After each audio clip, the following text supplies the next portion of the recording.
It is Thursday night, September 8th, 2022, a week removed from Purdue's gut-wrenching, heart-breaking 35-31 loss to the Penn State Nittany Lions. But we're here with you. We're going to get over it together. I'm Tanner Lee, along with my co-host Evan Webb. Andrew Eiler could not join us tonight. So what is going on, Webby? Another day. That's another day. Can't believe it's been a week already. I know. We've said this really every season, but it's like football losses suck so much more than basketball because you have to sit on it for an entire week as a fan. Like, I don't really want to listen to the Jeff Brom show. I don't really want to listen to like any post or pressers or midweek interviews. I'm just like, I just don't feel like listening right now. I'll definitely win. Especially this one because you got to wait over a week. Right. So, and it's hard. It seems like week 2 is always a kind of I don't want to say annoying week around college football, but it's like a letdown week. I mean, a lot of good games week 1, then week two for the most parts like this week, Purdue playing an FCS program, or a lot of people playing FCS programs, or last year we traveled to UConn, so you still got to take care of business. Don't get me wrong, but Alabama. Alabama plays Texas. It's still a 20-point spread. Unbelievable. Ohio State plays Arkansas State. Arkansas plays South Carolina, which could be decent, but Notre Dame plays Marshall. Like you were saying, it's just a lot of, after having some on paper good matchups like Georgia, Oregon, which turned into an absolute bloodbath. You thought you might have some good matchups. Ohio State, Notre Dame was a good game, coming down to the wire, but second week's always just kind of like it's fun to go to the games, and you can just not have to worry about watching any other games. You can spend the day in West Lafayette. All right, 4:00 kickoff. Big Ten Network this weekend is interesting. 4:00. I thought for sure when this game was on the schedule it was going to be a nooner. Oh yeah, Purdue hadn't had a nooner in quite a while for a home game. Yeah.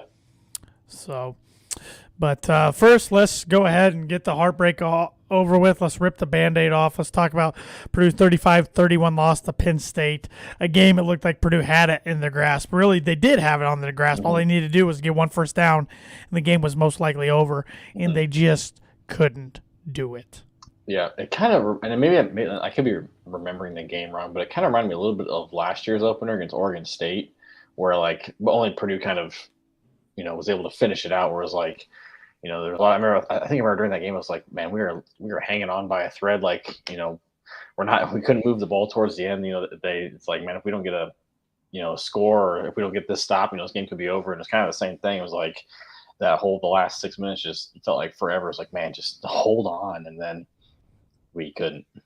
Well, it's just frustrating. I know you and I were watching it live in person together at Ross-Ade, which was great to be back. Raucous environment. Shout out to the Ross-Ade Brigade. Oh, yeah. Shout out to the fans. It's unbelievable how far this program has come in game day atmosphere in 6 years. But just no run game, or at least no attempt to have the run game towards the end, which was frustrating. And, I was complaining to you. I said, okay, if we're not going to run it, let's at least throw a screen pass or something short to kind of be an alternate of a run game and to just complete a pass to get time off the clock, because we kept going vertical against, I think, a set of corners that we won't see another better set of corners in Penn State's all year, and it was just frustrating. Yeah, that was we were talking about the game. It's like, I thought we'd at least try running on first down. Just something. Obviously you get 2 yards, you get a yard. Like, okay, it's better than an incomplete pass. I understand you want to move the ball, but it's like, I don't know. I think it speaks volumes to Brom's confidence in the run game. When you look at it, it wasn't. Compared to other schools, it's not great. But Daru 15 for 57, 3.8 average. That's not terrible. Averaging. You run it 3 times, you're looking at a first down. So right. But I thought it was just kind of mind-boggling, especially when you don't have a guy like David Bell, where it's like, okay, we're throwing to him. Like, I know he's going to catch the ball. Charlie Jones was Chuck Sizzle. Chuck Sizzle was, it was kind of a coming out party for him. Can he keep it up though? Is the question. Yeah, especially now that there's tape on him. There was hardly any film on him from Iowa because they don't throw the ball or score touchdowns for that matter. They like to punt and somehow find a way to win the game. Yeah, but we just don't have that go-to guy that we know is going to catch the ball almost every time he throws it. The ball's thrown to him. So that's what was just I was a little confused of like, man, we were relying a lot. And especially at the end, it almost seemed like he was predetermined he was going to Charlie. Mm-hmm. And like to a point where it's just like, okay, like we have other talented guys out there. Like maybe, I mean, obviously Penn State's got a pretty good defense and they're definitely bringing the pressure, it was ramped up there at the end. But yeah, it was just a little, mind boggled at the lack of attempt to even run the ball. I mean, there was definitely some drops that could have sealed the game, or at least gave us a better chance to seal Payne the Durham game. yet again, victim of a reverse call. Yeah, I think they made the right call after watching it the next day. In the NFL, I think it might be a catch, but in college, Really? I think they made the right call. But I never still, did go back and look at it was so close. It was still hard to tell 100% clear, Yeah. like it was 100% clear. So it's just frustrating. Big Ten officials are frustrating, and penalties didn't help Purdue at all. Oh no. And Purdue was very penalized, and a lot of them they probably deserved them. I think Yeah. Purdue's defensive backs are told to hold if they're getting beat. So Yeah. unfortunately, just got caught. They got caught doing it more times than not. But Mm-hmm. what are some positive takeaways you had from week one? And obviously, we kind of already touched on it. Charlie Jones, it was kind of again a coming out party in a Purdue uniform. I thought he was great. We were excited to see him in the return game, which you never really got a chance to showcase that. I think I'm not sure we're going to see the Charlie Jones that we saw at Iowa, just because I don't think our block is going to be as good as. And I think he was exhausted towards the end of the game. So. Yeah. But it was nice to see, somebody make a step towards being, that number one wide receiver, after losing Bell and Milton Wright. I thought the offensive line played pretty well. Mm-hmm. I mean, they kept Aiden vertical. I don't think I don't think either team had a sack, did they? Oh yeah, in fourth quarter, Purdue had one and Penn State had two. Yeah, because we had almost like back-to-back possessions. Like Purdue got their first, and then because Humphrey had one for Purdue. Yep. They had two, yeah. But I mean, for most of the game, I thought the line played really well. I mean, we threw to 1, 2, 3, 4, 5, 6, 7, 8 different receivers, 2 of them being running backs. But it's nice to see kind of some of the guys get involved. Defense, I mean, for the most part, I mean, they did their job towards the end. They made 3 or 4 stops in a row, which is all we can really ask. And just the offense, kind of what we saw kind of last year at the beginning, was the offense not rewarding the defense for what they did on the field. We got a comment here on Facebook from a friend of the show, Thad Mooney of Mooney Woodcrafts, who made this beautiful wooden boiler breakdown sign behind me. Yeah, for everybody watching on Facebook, YouTube, or Twitter, they can see. Thad says, no ability to execute the basics of the game. Work the clock with a run game and tackle on defense. The complex offense Jeff runs is great, but he still can't call simple plays when simple would win the game. Run on first and second down and throw on third. Work in a draw at times. Mm-hmm. Hard to argue with that. Yeah.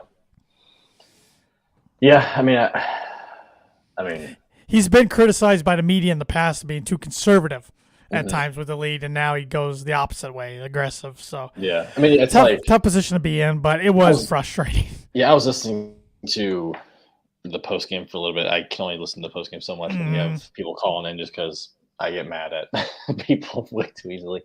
But it was like, I think it was Alan Carper was like, yeah, if we did run the ball and the same outcome happened, he would be talking about how he wasn't trying to be aggressive. He was playing what got us. He rode the horses that got us there at that at that point. Like we got to that point in the game because of our passing ability. And I mean, it was frustrating. I mean, I get it, but I mean, it's also situational awareness too is another thing that sometimes he struggles with. I feel like, or she maybe just a little too stubborn, and which just, I mean, he knows a hell of a lot more than I'll ever know. He's forgotten more about football than I'll ever know. So that's a good point. So. And I'm sure he's watched tape, and I guarantee he wishes he ran the ball more. And maybe we'll see that this weekend should be a good time to work that in. Mm-hmm. And really, it came down to the defense still had a chance to get a stop and win the game, and they just couldn't do it. I know I told you, I was like, there's no way Penn State's at least not going to get a field goal and take this thing to overtime. Right. But they easily marched down the field and got a touchdown. Reese Taylor, not a good debut in a Boiler uniform for him. Rough night. He missed 2, if not 3 big tackles at times. Yeah. Quite a few missed tackles. I mean, there was. I mean, really, if you look at it, I mean, it's I hate looking at always like one single play, especially when that happened during the game, because like there's so much that happened in the second half that could have changed. But like you look at the end of the first half, I mean, we have the fumble and then turn around and they score right away, essentially. Partly because of not tackling properly. Oh, it's horrendous. It was we were trying to go high like Pee Wee football team. Yeah, I guess on the tight. I think it was a tight end too. Tight so end like, ran 76 yards. Yeah, and you look at that, and it's like, we lost by 4. Yeah, I know. And if we hold them to a field goal, we're talking. If we're up by 7 at the end of the game and they tie, okay, let's overtime. But when you're only up 3 in the last, it's not a good feeling when the team is driving. And historically, if it's a tight game and Purdue needs a stop on defense, more times than not, they don't get it. Right. I mean, we saw it with Missouri in 2018. These are just off the top of my head. We saw it in Nebraska 2017, both at home. Wisconsin. So, yeah, Wisconsin in 2018, double overtime. Yeah. So, yeah, very, very frustrating. I still wonder the lack of having Garrett Miller out there. I wonder how much that's hurting the run game. Mm-hmm. Especially from like a blocking standpoint. Mm-hmm. So that's something that they talked about is they like Peferi, but his blocking's not his strong suit, and it's almost like a liability out there. So I think they're throwing out another offensive lineman, but then you don't have at least with Garrett Miller, there's that threat of is he blocking or is he gonna go out for a route? Right. I thought Aiden looked good at times. Other times a little off. I thought he threw some balls behind his wide receivers that if he just puts it out in front of him, it's a catch. But he did have the wide receivers drop some, and he had no interceptions. He probably should finish with 2, but he didn't have any, thankfully. So I've definitely seen worse outings out of Purdue quarterbacks. Yeah, I mean, he was 30 of 60, 50%, which he was one of the most accurate in terms of completion percentages in the country last year. So 50% is kind of almost like a bad game for me. 365, 1 touchdown, QB rating of 69.4, so nothing great. I did think one positive takeaway for me, at least, was the red zone offense. I thought they executed really well. 2 touchdowns for King Daru, 1 to Charlie Jones. And then our other touchdown was the interception return from Chris Jefferson, which is going to be known to Purdue fans from now on as the Puke 6. Tim Newton gave it that name last night on the Jeff Brom radio show, which I thought was very fitting because he puked all over the sidelines. He gave it everything he had. Yeah, that was. I feel like we haven't seen that at least like from Purdue in a long time of especially of that. 70 yards is a long distance to run. Yeah, I was happy we got the ball back, and then I was like, he's running. I was like, holy crap, he might take it. And that place about exploded. Yeah. That's when I was like, all right, we got this. Yeah, because we could have folded at halftime down 11, but we came back and got the lead 2 different times. So at least the guys showed some resiliency. And what's I think frustrating is, it's also a positive coming out like we didn't just get our doors blown off. Cause so many times Purdue teams in the past, a primetime night game against a opponent who has superior talent just rolls over.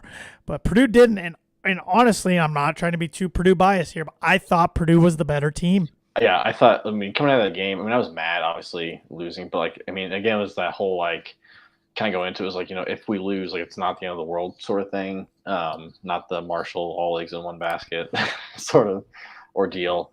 But it was man, what was frustrating was I was frustrated, but also I wasn't as mad, and it doesn't really make a whole lot of sense to me. I'm still trying to figure it out, but it was we beat ourselves. I feel like yes, it was just I agree. Usually when that happens, in basketball, I'm this is so we saw it so many times last year. It was this is so stupid. I'd be so mad. It was that team didn't deserve to win. Purdue was the better team all night, and then we still lost. And this time I was we were the better team. We still lost. And I was I'm not that upset about it.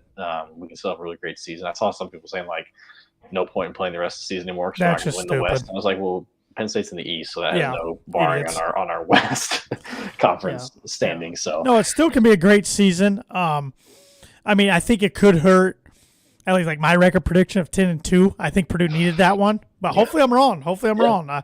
I do think if Purdue wants to win the West now, they have to go get at least one between at Minnesota and Wisconsin. Yep. If not both, but they have to go. Yeah. So, but it would have been a huge statement win. National television got watched by millions of people against a big-time brand name, Penn State. They're not what they once were, but they're still big-time brand and still have tons of talent. Oh, yeah. I think Penn State will finish around 8-4, 7-5-ish. Yeah, I was not. It's first game, so it's hard to tell, but I was that offense didn't. I mean, Clifford. I mean, obviously for being, super senior like O'Connell, I wasn't really all that impressed. No. I mean, their defense was pretty good, as we saw, as you mentioned, like their corners were. I don't know why we kept trying to throw towards Porter Jr. Like, keep it away from him. He's going to be playing NFL next year. Like, throw on the other side of the field. I don't care what. I don't care. And he wasn't on Charlie the whole time. No. So, Thad Mooney says, sink the boat. We've already lost to Wisconsin.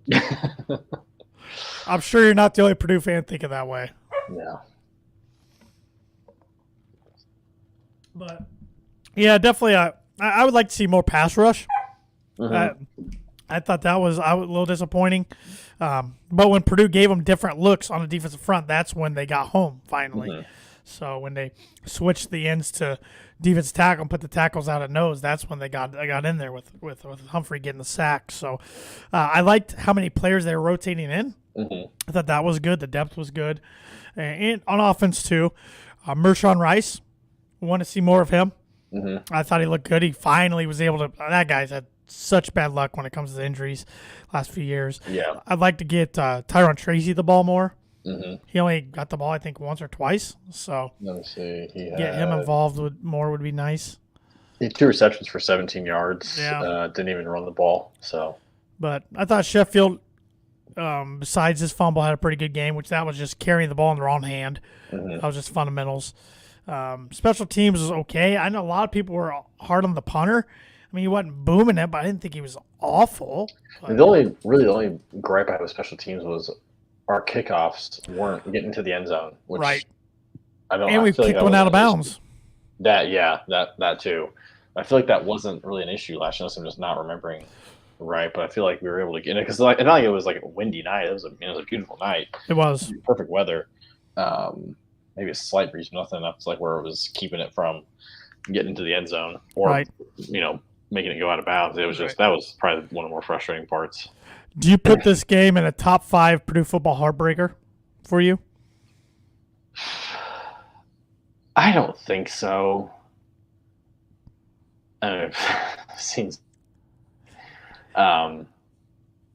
so. Just because it's first game of the season, like it was. I feel like the gain was way more than what was going to be lost. Yeah. You lose. Okay, you lost Penn State. Nothing. No biggie in the grand scheme of things. Obviously, it could separate a good season from a special season, but I mean, there's no shame in losing to Penn State other than my personal opinions on them. Yeah. I don't know if it'd be top 5. I mean, it's probably up there, but I didn't feel the heartbreak. Like I felt like obviously the game that doesn't need to be named from 05. 04. 04, yeah, sorry, 04. Losing the bucket in 07 in a game-winning field goal. That was a star game. Yeah. I think of Wisconsin in 2018 just because it was like, well, we're going to finally do it, and then we don't. 2012 at Ohio State for me was a bad one because that team went undefeated, and then we had them. Yeah, and Minnesota in 2020. That one's up there. Just flat out rage. Yeah. There's a lot of them. I don't think that'd be top 5 for me. Looking back on one that it's borderline top 5, I'd say. Looking back on one that I didn't realize how big it is, and now that I'm older, the 03 loss at Ohio State in overtime, which Purdue wins that game, they go to another Rose Bowl. Yeah. That was heartbreaker. Mm-hmm. And then the year before 02, Holy Buckeye gets Ohio State. So yeah. I mean, we've got Ohio State, but they've also gave us some painful ones. Yeah. Including some absolutely massacres. Those we will never speak of again. But, yeah, just frustrating loss, but there's definitely some positive we can take into this week against the Indiana State Sycamore team, which Purdue's never lost to an FCS team. I hate putting that out there, but it's a fact. And this, even though Indiana State's 1-0, they're not very good. I mean, Darrell Hazel beat Indiana State twice. So barely. Here's a little trivia question for you. Last time we played Indiana State, we threw a Hail Mary right before halftime for a touchdown, a legit Hail Mary. Austin Appleby threw it. Who caught the ball? I believe it was his only touchdown as a Boilermaker. What year was it? Before he transferred. I want to say it was 20. It was either 14 or 15. I want to say it was 2015. I'll look it up. 2015. Only touchdown.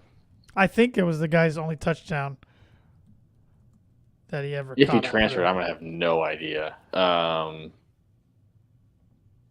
game was on. I'm fact checking myself. Yeah, Purdue won 38-14. When was this stupid game? Why can't I find the date?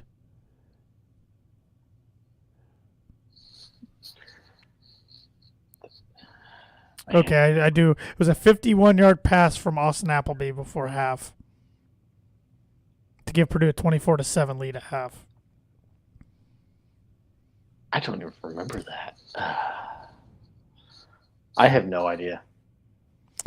Dan Monteroso.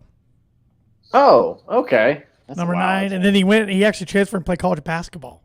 I think at a D2 or 3 level because he was a good high school basketball player. That's right. Yep. Okay, I don't remember that at all. Yep. So I was trying to look up some of the box scores here. I still don't know when this stupid game happened. Sometime in, I think it was 2015. Actually, Austin Appleby was 20 for 34 for 289 yards and 4 touchdowns. David Blau was 0 for 1. Huh. And Appleby also had 12 carries for 50 yards. So, let's see. God, this is so sad. I'm on the Purdue sports website. The history versus Indiana State. We're 5-0. 5-0. Yeah, smallest margin of victory. September 7th, 2013, 20-14. Last one it was September 12th, 2015. Okay. All right. So I think we wore gray uniforms that day. It was a really ugly combination if I remember correctly. So I don't know. I could be wrong. I don't know why. I just remember that off the top of my head. Are you looking at the history? Or can I give you a trivia? No, go ahead. I'm not looking at it. When was the first year we played? 06. Wrong. That must have been the second time. No. No? That was the third time. Oh, because that was the throwback jerseys. The 06 was. Yeah. From the 60s. I have no idea then. You're off by about 80 years. 1926. All right. We won 38-0. Been cutting them trees down for years. And then the next time we didn't play them again until 1990. Wow. Yeah. Won 20 to. Wow. Oh, also won that game 20-14. Yikes. Okay. So we beat them twice by. Well, let's be honest. Purdue football in the early 90s and late 80s, it was about Hazel-esque. So. Yeah. And then 2006, we won 60-35. Because Curtis Painter could only beat up on MAC and FCS teams. Man, could he ever. Yeah. Could he ever. So, but 2 Purdue legends will be back in the house, Keena Turner and Kyle Orton, my favorite football player of all time. So, that'll be cool. That'll be cool. Kyle, I think that's only the second time he's come back to campus since he graduated, if I'm not mistaken. I think he came back because there was one year they gave away the Cradle quarterbacks like jackets. And he came back to get his, but it might have been on a spring game or something. It wasn't that big a deal. I thought that, I think that was a spring game, if I remember. Yeah, it wasn't that big a deal, but it'll be cool to have him back at West Lafayette because I don't think he gets talked about enough among the greatest Purdue quarterbacks. Yeah, so. I mean, you watch, especially, I remember we talk about it, especially during the Hazel years when things were just so bleak. Because, we'd watch highlights of that 03-04 team, and it was like, my God. Watching him throw the ball versus, no offense, Austin Appleby or David Blau was he had so much zip on it. He was so good. Obviously, he doesn't get the, the notoriety because he didn't have an NFL career like Drew Brees. But, college quarterback-wise, he's one of the best to ever put on a Purdue uniform. And still, even in the NFL, he threw for over 100 career touchdowns. He wasn't awful. His teams just didn't win much. When they won in Chicago, he didn't put up the stats. In Denver, he put up the stats and didn't win. Yeah. And then he bounced around a few other places. His time in Chicago was a lot of run. They were third eight. Now we're passing. Yeah, now we're passing. Yeah. So they didn't do any favors. But which in Denver, it was just, we're going to put up crazy stats with you throwing it around, but we're not going to win the game because the team's awful. Yeah, Norton was one of those guys that, for us personally, that's kind of when we were really coming into our Purdue fandom as younger kids, kind of being able to really remember and go to games. And he's definitely I mean, we were pretty darn lucky. Of course, Drew Brees, then Orton, and then even Painter. I mean, I know we kind of joke about him, but still NFL quarterback, which is hard to believe, kind of. But we were pretty lucky for a while, and then we found out what a quarterback every season was like for a long time. So the real question is, will he have the neck beard? I don't believe so, because I follow him on Instagram. Oh, okay. And he puts a lot of stuff on there. His family, he's big into hunting and fishing with his kids. And last time I knew, he didn't have a neck beard going. So, where's he? He was originally from Iowa. He lives in Iowa again. Yep. I think he lived in Louisiana for a while. I think that's where his wife's from. And then they moved to Iowa, because I know he wanted to be a state senator. That was his life goal for a long time. Right. He was Joe Tiller's favorite player, I believe, ever. Mm-hmm. They would have conversations outside of football for hours. So, and I think they were on opposite sides of the political fence too, but they just like to, just talk. So, yeah. But he was a good one. He was a good one, and got banged up at times. Brandon Kirsch would unseat him at times, but he was a good one. Yeah. My goal for Saturday, I hope O'Connell only has to play a half. Yep, that'd be. For good reason, we should say. Yes. Yeah, I think that's the ultimate goal is, let Burton play the third quarter and Alimo play the fourth quarter. I would love to get Allen on the field to just get him on the field, because you can play 4 games and still redshirt. So you might as well play some young kids if you can, to get them experience. Yeah. Because nothing against Austin Burton, but he's not in the future plans. No. So. Yeah, I wouldn't play him more than you have to. But speaking of young guys, one guy that really only one of the youngest on the field was Nick Carraway. Especially on defense, he looked like he's going to be a player. I mean, I know he didn't get a ton of snaps, but just look. And we were kind of paying attention when he went out there, and I was pretty impressed. Given, I mean, it's a Big Ten game, in Penn State, and he held his own, which is you don't see a whole lot of that. And we came away, another positive I just thought of. We came away for the most part healthy. Brock Thompson, I see, is a game time decision, which I'm afraid that might be a lot of games this year. I just don't know if his legs will ever be fully healthy. But we have a lot of depth there. Mm-hmm. So yeah, I just hope it's like UConn last year was, and just an easy win. But I hope nobody big time goes down. Remember, Horvath broke his leg against UConn last year. So so get out of it clean, and then get ready for Syracuse, Syracuse put a whooping on Louisville 31-7, which is kind of a double-edged sword for Purdue. Unfortunately, I'm already prepared for it. I'm prepared for them making a run at Braum, and I'm going to hate every minute of it. Yep. Because I'm afraid if it happens again this time, it might not be the same result. But I don't know, that Big Ten money is pretty big, but I don't know. I don't know how much money will be a factor, because Brian Newbert said in the chat yesterday, it's home. And if you remember right, Louisville last time still brought a lot of money, even though they were going through tons of controversy and turmoil within their athletic. I mean, there's a lot of booze and horse money down Louisville, so they'll find a way if they want. But we'll see. Hopefully, we'll worry about that when time comes. But I'm already preparing for it, because Satterfield's recruiting like a madman. But if he doesn't win games, it's not going to matter. They're going to want him out. So. And I don't think their schedule's a cakewalk this first half, so it could be something where he's out mid-season. Mid-season, which, God, that'll be. I hope we don't have to endure that again, but we'll see. I guess I'm prepared. I'm getting prepared for it, but and I think that would mean Purdue had a really good season. Oh well, heck, I guess. But knowing Louisville, Purdue could have a bad season. They'll still get a swing for their Golden Boys. So I don't know. Don't want to think about it right now, but I am kind of preparing myself. But any other takeaways from week 1 that we haven't discussed? No, I think we covered all of it. Well, we could talk some Purdue hoops in a second, but first let's give you a word from one of our sponsors, and that is Mad Mushroom. The Boiler Breakdown is brought to you by Mad Mushrooms. They've been serving Boilermakers since 1993. Located in the heart of West Lafayette, they're well known as the home of the original cheese sticks, which I got to admit, I was in Chicago, Illinois over Labor Day weekend. Went to an Italian place, had some cheese sticks, cheese bread. It's pretty good, but doesn't hold a candle to Mad Mush. Yeah. doesn't hold a candle to them. They are home of not only the original, but the best cheese sticks. If you don't take my word for it, go in there, tell them the Boiler Breakdown sent you, or make an online order. And if you spend over $20, you get $5 off using the discount code BREAK5. That's BREAK 5. And make sure you take advantage of the pizza of the month. The September pizza of the month is Josh's Tasty Meatballs. Their traditional pizza sauce topped with meatballs, onions, banana peppers, mozzarella cheese, and finished with a hot sauce drizzle.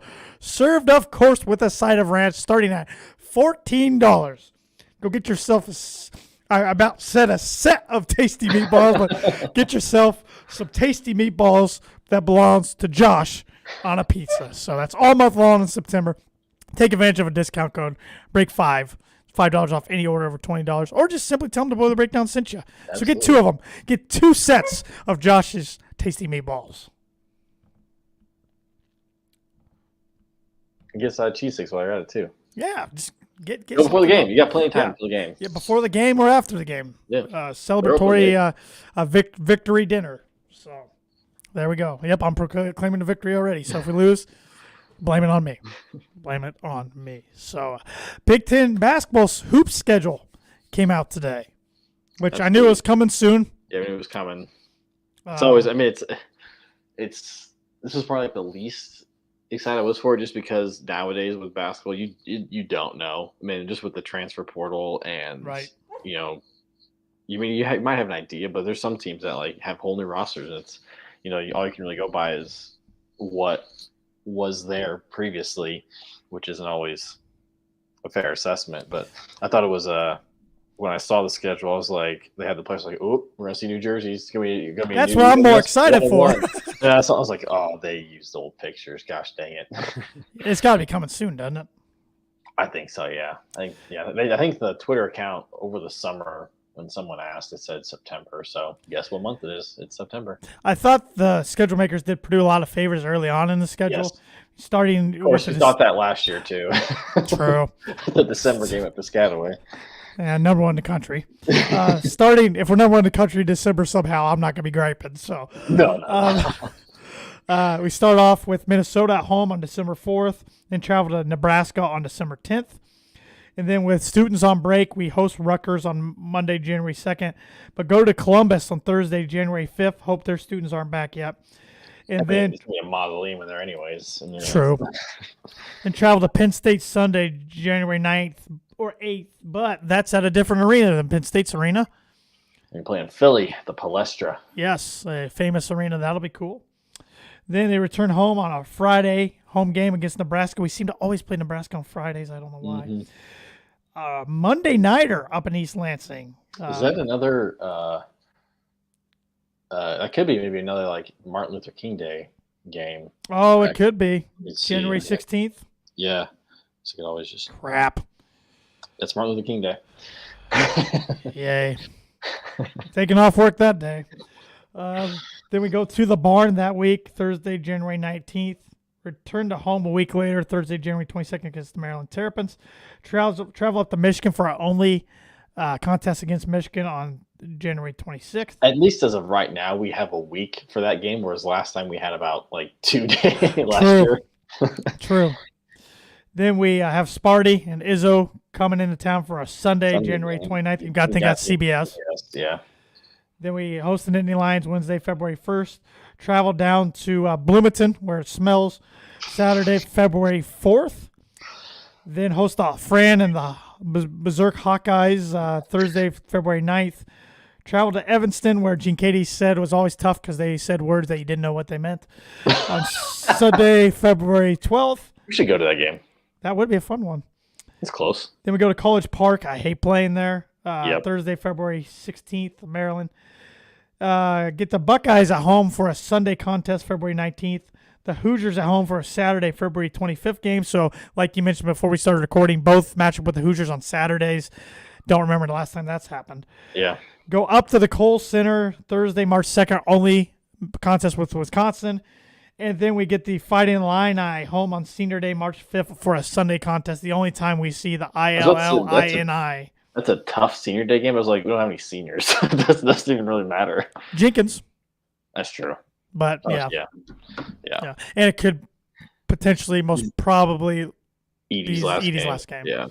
So Didn't have Kofi to dunk on. So this whole schedule's out, non-con and Big Ten. Now we just don't know the times and TV for most games. So yeah. I mean, again, it's hard to tell, but I thought that's a pretty. I mean, there was nothing that I really had to gripe about with the schedule. I mean, the last 4 games on paper could be tough. I mean, Wisconsin's always kind of like you think they could be terrible, and then I don't know, is Brad Davison back for his 12th year this year? Probably.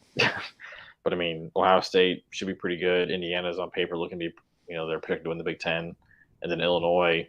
By that point, our buddy Josh is a big Illinois fan. He thinks they'll be, because they have so many newcomers. They have like 8 new guys who have never worn an Illinois jersey. It could be rough for them early on, but by the end of the season, they could be pretty freaking dangerous. So, could be a big one in Mackey.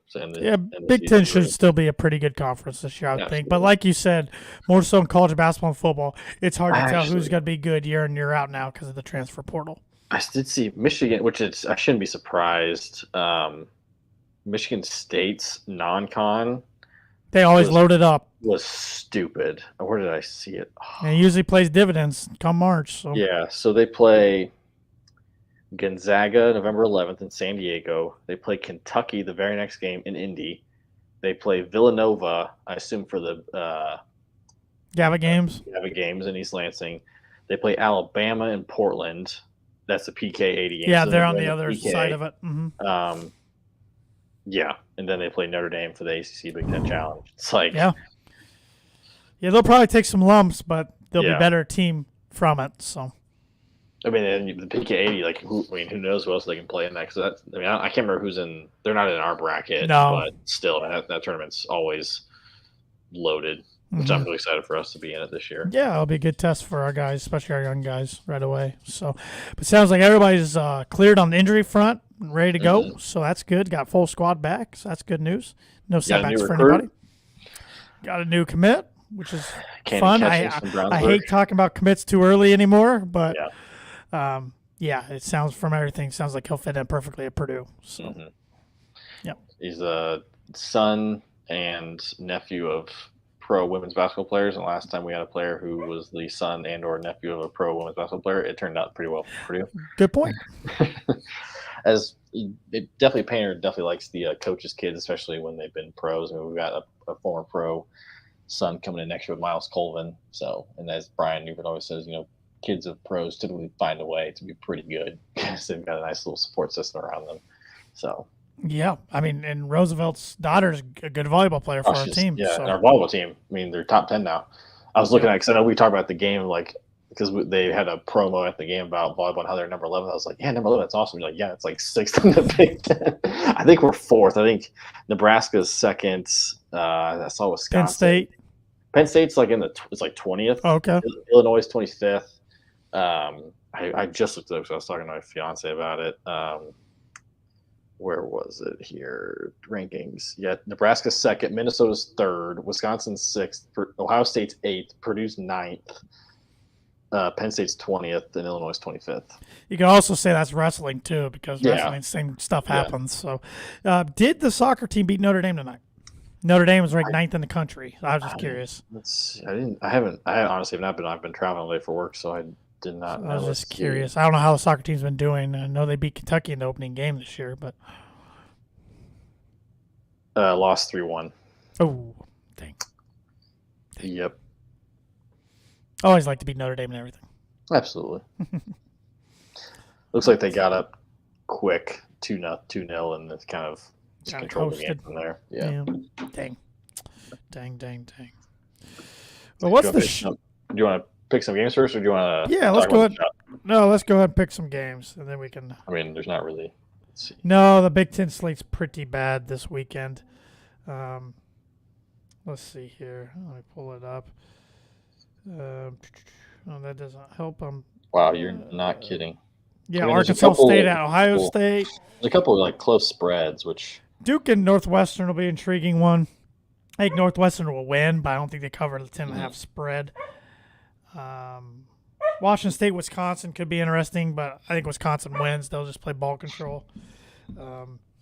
Really, your at least on spread wise, your best games are Iowa State at Iowa and Virginia at Illinois. Yeah, I think those will be the two best games. Illinois has to have this one. After dropping a game they should have won at Indiana. If they want to make a bowl, they have to have this one. And Iowa State, speaking of a coach who probably should have left at one time, Matt Campbell from Iowa State. I don't know. He might have missed the boat on that one, but I think the Hawkeyes will get them, but they better score some points. I mean, your spreads 44.5 for Ohio State, 25 for Penn State, 17.5 for Wisconsin, 26.5 for Maryland, 52 points for Michigan against Hawaii. Hawaii's garbage. Yeah. They lost 42-10 at home to Vandy, who Vandy is 2-0, but, I mean, come on. Indiana plays the always tough 0-1 Idaho Vandals. The ESPN predictor index has them as a 96.2% chance of winning.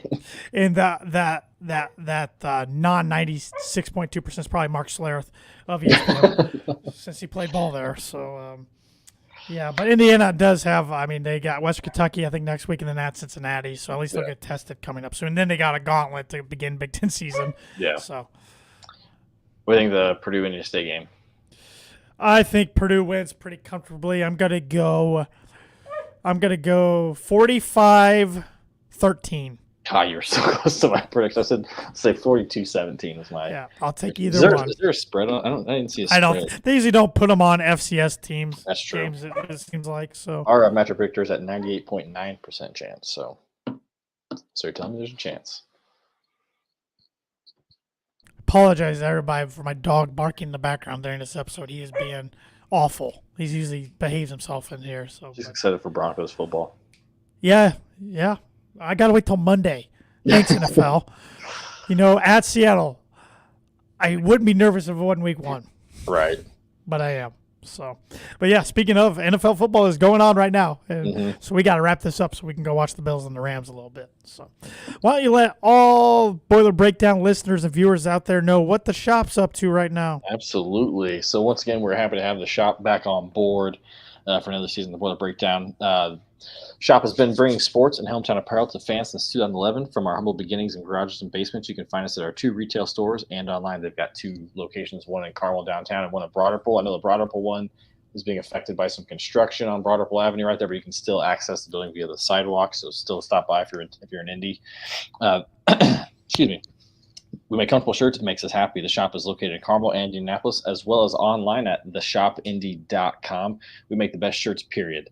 Next time you're shopping online, use promo code BREAKDOWN for 25% off your order. We got to confirm that it's same code as last year. If you're a listener from last year and you didn't take advantage of the promo code, same promo code as last year, Breakdown. They came out with 4 new Purdue shirts right before the season kicked off. I haven't bought one yet. I need to. Me too. Super comfortable. If you're watching, I've got the drum shirt to go along with the drum glass. So they've got drinkware, they've got clothing, they've got hats, they've got stickers, they've got bar t-shirts. So they're not just your collegiate t-shirts. They do. I said they were doing some throwback, Indiana bars. They did the Cactus, which is it's back. Opening tonight.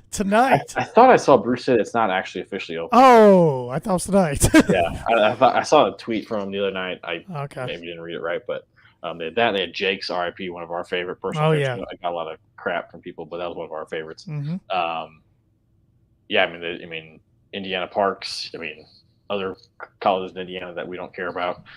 They do some NIL deals with players, which is awesome. But yeah, it's great. Their shirts fit great. They feel super. They're super comfy. I love wearing them. I need to get more, but my bank account is struggling. That's what the discount code's for.